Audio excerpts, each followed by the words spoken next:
Praise the lord, హల్లెలూయా. మనం ఈ చదువుకున్న ఈ మొదటి నుండి 15 వచనాల్లో ఒక 3 విషయాలు మనకి బోధింపబడుతున్నాయి.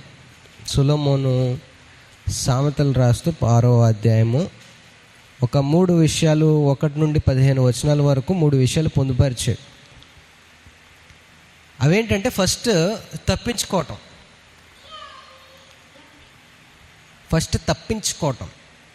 ఇక్కడ తప్పించుకోవడం అంటే పాపం దగ్గర నుంచి తప్పించుకోవడం కాదు. ఆశ్చర్యం ఏంటంటే మంచి చేయడానికి నువ్వు తప్పించుకోవాలంట. అంటే ఈ మంచి దేవునికి ఇష్టమైనది మంచి కాదు. అంటే ఏంటంటాడు, నా కుమారుడు నీ చెలికాని కొరకు పూటబడిన ఎడల. చెలికాని ఎవరో? He's a neighbour. నీ చెలికాని కొరకు పూటబడిన ఎడల అంటే అతని అప్పు నువ్వు తీరుస్తానని నువ్వేమన్నా హామీ చేస్తే, అంటే అతి మంచికి పోతారు కదా కొంతమంది, హామీ చేస్తే పరుని చేతిలో నీవు చెయ్యి వేసిన ఎడల, అంటే ఇక్కడ పరుని చేతిలో చేయడం ఏంటంటే ప్రామిస్ చేయటం, ప్లెడ్జ్ చేయటం. నేను చేస్తాను, నేను ఉంటాను, నేను హామీ ఉంటాను.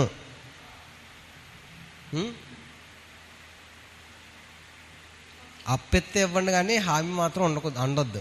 దేవుడు అదే చెప్తున్నాడు. అంటే సాక్షి సంతకాలు ఉంటాయి కదా, ఇవి మోస్ట్ డేంజరస్. అప్పు తీసుకున్నవాడు బాగానే ఉంటాడు, సాక్షి సంతకం పెట్టినోడు మీద కేసు పడుతుంది. అందుకే ఇక్కడ అప్పు తీసుకున్నవాడి గురించి మాట్లాడట్లేదు కానీ, అరే నాన్న అప్పు ఒకటి తీసుకుంటాడు, నువ్వు సాక్షి సంతకం పెట్టాల్సి వస్తుంది, నువ్వు మాత్రం పెట్టద్దు. Don't promise him. అలా చేయకుండా నువ్వేం చేయాలి? నీ నోటి మాట, అరే ఒకవేళ నువ్వు అలా చేస్తే నీ నోటి మాట వల్ల నీవు చిక్కుబడి ఉన్నావు, నీ నోటి మాట వల్ల పట్టబడి ఉన్నావు. ఏం చేయి? వెంటనే నువ్వు వెళ్ళి, నా కుమారుడా నీ చెలికాని చేత చిక్కుబడితివి, నీవు త్వరపడి వెళ్ళి విడిచిపెట్టుమని నీ చెలికాన్ని బలవంతం చేయి. ఇందులో నుంచి నన్ను విడిపించమని నువ్వేం చేయాలి? బలవంతం చేయి. నువ్వు సాక్షి సంతకం పెట్టేసి తీసే, నేను అసలు ఉండను అని చెప్పేసి నువ్వేం చేయాలి? అతన్నే బలవంతం చేయాలి. లేదంటే నిద్ర ఉండదు నీకు. దేవుని పిల్లారా, ఇక్కడ పాపం నుంచి తప్పించుకోమనట్లే. పాపం నుంచి మనం ఎలాగో తప్పించుకోవాలి. ఇక్కడ నువ్వు మంచికి పోయి, లేదంటే గొప్పకు పోయి, అతి మంచికి పోయి సహాయం చేయాలనుకుంటావు, అది మంచిది కాదు. నీ చేతిలో లేని దాని కొరకు నువ్వు సహాయం చేయడం మంచిది కాదు. దోతున్నా? లేదా అతను నా బంధువు అండి, అతను నా ప్రాణ స్నేహితుడండి, లేదా అతను నా పక్కన ఉంటాడండి, చాలా మంచోడండి, మా ఇంటి పక్కన ఉంటాడండి, చాలా మంచోడు, నా ఎదురుగుండా ఉంటాడు, చాలా మంచోడు, రోజు పలకరించుకుంటాం. అలాంటి విషయాలకు పోయి దేవుని పిల్లరా సాక్షి సంతకాలు పెట్టి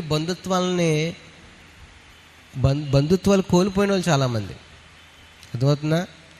ఇప్పుడు అప్పు అడుగుతాడు, అప్పు ఇచ్చినంత వరకు బాగానే ఉంటాడు. ఎక్కడ ప్రాబ్లం అవుతుందంటే తిరిగి డబ్బులు అడుగుతున్నప్పుడు ప్రాబ్లం అవుతుంది. అంతేనా? కొంచెం లేట్ చేసాడనుకో, అడుగుతాం, ఎప్పుడెత్తావు అని అడుగుతాం, అప్పుడు వస్తుంది ప్రాబ్లం రిలేషన్షిప్లోని. అందుకే ఒకవేళ మీ దగ్గర లేకపోతే ఇవ్వద్దు. ఒకవేళ అంతగా ఇవ్వాలి, ఎంతో కొంత సాయం చేయాలంటే మీ కలిమిలో ఎంతో కొంత ఇవ్వాలి, అంటే మీకు ఉన్న దాంట్లో ఎంతో కొంత ఇవ్వాలి, అంతే తప్ప అతి మంచికి పోయి లేదంటే గొప్పకు పోయి మనం చేయాల్సిన అవసరం లేదని దేవుని వాక్యం సెలవు. మనం ఏం చేసుకోవాలి? తప్పించుకోవాలి. ఈలాగు చేసి తప్పించుకొనము. నీ కన్నులకు నిద్రైనను, నీ కనురెప్పలకు కొనుకుపాటైనను రానియకము. ఎలా తప్పించుకోవాలి? 5వ వచనంలో చెప్తున్నాడు, వేటకాని చేతి నుండి లేడి తప్పించుకున్నట్లును, ఎరుకువాని చేతి నుండి పక్షి తప్పించుకున్నట్లును తప్పించుకునము. ఆ ప్రాసెస్ కూడా చెప్పేశాడు ఇక్కడ. ఏంటంటే ఇప్పుడు పక్షి ఎలా తప్పించుకుంటుంది? చెట్టు మీద పక్షులు ఉన్నాయి, నువ్వు ఒక రాయేసో మొత్తం అన్నీ ఎగిరిపోతాయి. ఎలా తప్పించేసుకున్నాయి? చిన్న అలికిడి లేదా చిన్న మూమెంట్ ఏం చేసింది? ఎగిరిపోయేలా చేసింది. అంటే దేవుడు ఏం చెప్తున్నాడంటే, అలాంటి సిమ్టమ్స్ కనపడతాయి అంటే హామీ ఇవ్వటము, లేదంటే డబ్బుల విషయము, అలాంటి సిమ్టమ్స్ ఏమైనా కనిపించినాకో నువ్వు అక్కడి నుంచి ఏమైపోవాలి? ఎస్కేప్, తప్పించుకుని పోవాలి, ఎస్కేప్ అయిపోవాలి. ఎరుకువాడు వేయగానే మొత్తం అన్నీ తప్పించేసుకుంటాయి. ఎందుకు? ఆ చప్పుడుకి, ఆ సెన్స్కి, ఈడెవడో మనల్ని టార్గెట్ చేశాడు, ఈడెవడో మనల్ని కొట్టడానికి ఉన్నాడని చెప్పేసి వెంటనే ఏం చేస్తాయి? తప్పించేసుకుంటాయి. అలాగా దేవుని పిల్లరా, ఆ సింటమ్స్ ఏమైనా కనపడుతుంటే మనం అక్కడి నుంచి ఏమవ్వాలి? తప్పించేసుకోవాలి. ఇది కొంచెం వినడానికి విచిత్రంగా ఉన్న దేవుని వాక్యం అదే చెప్తుంది. అర్థమవుతుందా? ఏంటండి ఈయన ఎలా చెప్తాడు? అదేంటండి సాయం చేయాలి కదా అంటే, కొన్ని విషయాలు సాయం చేయకూడదు. నువ్వు దేవుడు ఎప్పుడు నేను ప్రొటెక్ట్ చేయాలని కోరుకుంటాడు. అర్థమవుతుందా? నువ్వు లేని దానికి వెళ్ళిపోయి నువ్వు అప్పుల బాధలో పడిపోవాలని దేవుడు ఎప్పుడు కోరుకోడని దేవుని పిల్లరా దేవుని వాక్యం సెలవిస్తుంది. ఇంకొక విషయం మనం నేర్చుకోవాల్సింది ఏంటంటే సోమరతనం ఉండకుండా చూసుకోవాలి. ఇది కూడా మనీకి సంబంధించిందే. ఫస్ట్ది మనీకి సంబంధించిందే, సెకండ్ది కూడా మనీకి సంబంధించిందే. ఏంటంటే సోమరితనం వల్ల పేదవాళ్ళం అయిపోతాం. అర్థమవుతుందా? లేదా అప్పుల్లోకి వెళ్ళిపోతాం. సోమరితనం చాలా భయంకరమైన విషయం. ఏంటంటే, సోమరి చీమల యొద్దకు వెళ్ళము, వాటి నడతలు కనిపెట్టి జ్ఞానము తెచ్చుకొనుము. వాటికి న్యాయాధిపతి లేకున్నాను, పై విచారణకర్త లేకున్నాను, అధిపతి లేకున్నాను. అవి వేసవి కాలమందు ఆహారము సిద్ధపరచుకొను, కోతకాలం మందు ధాన్యము కూర్చుకొను. సోమరి ఎందాక నీవు పండుకొని ఉందువు, ఎప్పుడు నిద్ర లేచదు. ఒకవేళ సోమరితనం ఉంటే దేవుని పిల్లారా వచ్చే నష్టం ఏంటంటే, అందుచేత దోపిడిగాడు వచ్చినట్లు దారిద్రము నీ యొద్దకు వచ్చును. దేవుని పిల్లారా, దేవుడు మనల్ని పుట్టించింది పని చేయడానికి. అర్థమవుతుందా? పని చేయకుండా మనం ఉండకూడదు. ఏదో ఒక పని అది చిన్నదా పెద్దదా, అది అది అది అది కలెక్టర్ ఉద్యోగమా లేదంటే వెయిటర్ ఉద్యోగమా అనేదానికి దేవుడు స్థాయిలు చూడ్డు.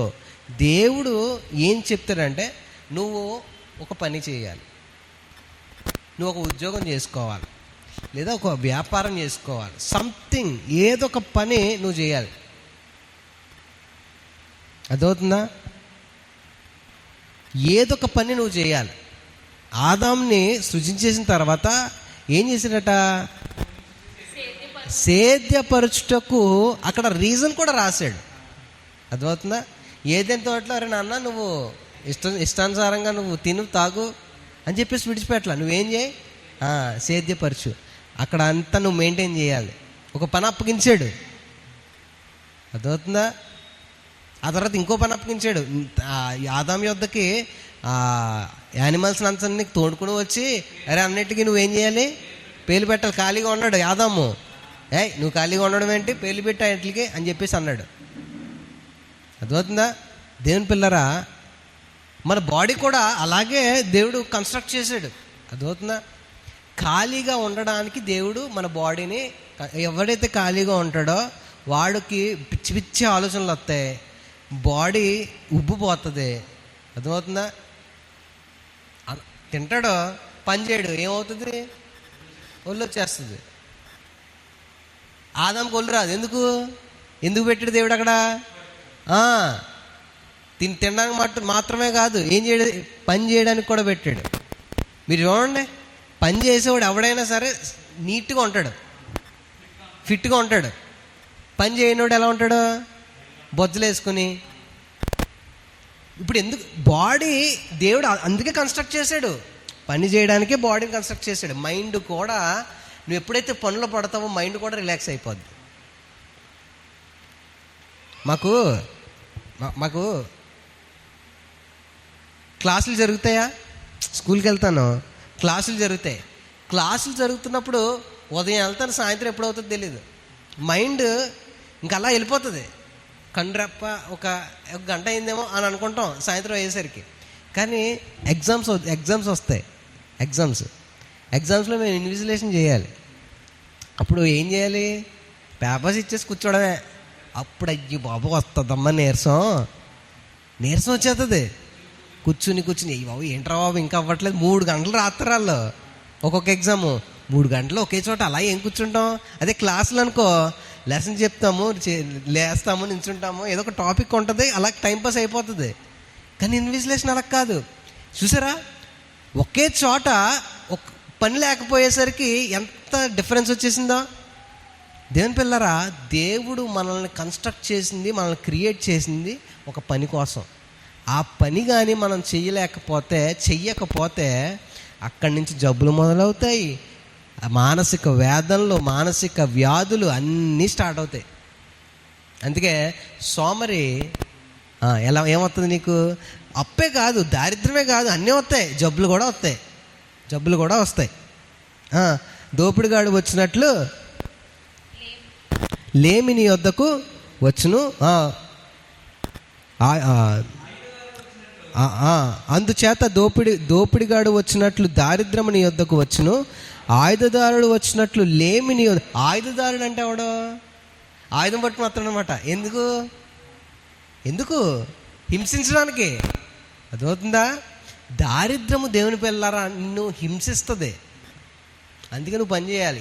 ఏదో ఒక పని చేసి దేవుడు అది ఆశీర్వదిస్తాడు. ఏదో ఒక పని చేయాలి. అది చిన్నదా పెద్దదా, ఇది చిన్నదేం చేస్తాం అని అనుకోకూడదు. ఇక్కడ మనకి ఇక్కడెక్కడ ప్రదేశాల్లో బూట్లు తొడవడము, బూట్లు పాలిష్ చేయడం కొంతమంది కూర్చుంటూ ఉంటారు. వాళ్ళని కొంచెం మనం నీచంగా చూస్తూ ఉంటాం, లేదా కొంచెం తక్కువగా చూస్తూ ఉంటాం. కానీ దేవుని పిల్లరా, కొన్ని ప్రదేశాల్లో బూట్లు తొడవడం, బూట్లు పాలిష్ చేయడం అదొక స్టేటస్కి సంబంధించింది. తెలుసా? బూట్లు పాలిష్ చేయడము కొన్ని ప్రదేశాల్లో చాలా ఉన్నతమైన వృత్తి అది. సో మనం ఏ పనిని తక్కువగా చూడకూడదు. తక్కువగా చూస్తున్నాము అని అంటే, ఇప్పుడు ఏమైనా పిల్లనిచ్చేటప్పుడు కూడా, లేదంటే సంబంధాలు చూసేటప్పుడు కూడా ఏం చేస్తాడండి అబ్బాయి? అంటే తక్కువ ఉద్యోగం అయితే ఎవరు, ఎక్కువ ఉద్యోగం అయితే ఇస్తారు. అలా చూసి పెళ్లి చేసిన వాళ్ళు చాలామంది కాపురాలు చెడిపోయి. కానీ మనిషి మంచోడా కాదా అని చూసిన వాళ్ళకి నిలబడ్డాయి. ఎందుకంటే ఏదో ఒక పని చేసుకుంటాడో, తెచ్చుకుంటాడో, పోషించుకుంటాడు. అంతేనా? అమ్మాయికి కావాల్సిందేంటి? ప్రేమ, 2 ముద్దలు, అంతే. అంతకంటే ఏం అవసరం లేదు అమ్మాయికి.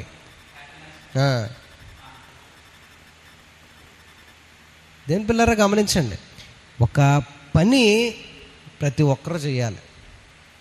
ఏదో ఒక పని, అది చిన్నదా పెద్దదా అని కాదు, ఏదో ఒక పని నీకున్న దాంట్లో చేస్తే దేవుడు దాన్ని ఏం చేస్తాడో ఆశీర్వదిస్తాడు. దేవునికి స్తోత్రం, హల్లెలూయా.